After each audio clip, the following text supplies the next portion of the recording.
The first fuel trucks make their way through the Rafah crossing into Gaza. But aid agencies say the 24,000 liters that's arriving is just a drop in the bucket compared to their needs. And the UN says Israel has put conditions on the delivery. It can only be used to refuel aid trucks, not hospital generators, nor the pumps at water and sanitation facilities.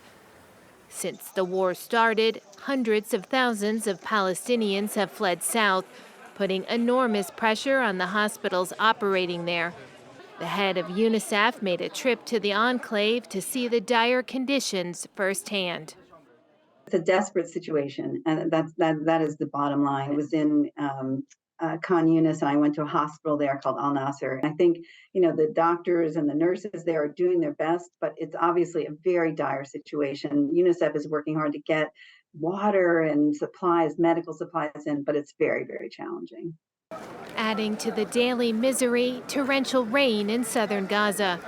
Many of the displaced are living in tents, and they offer little protection from the elements. We don't know what to do.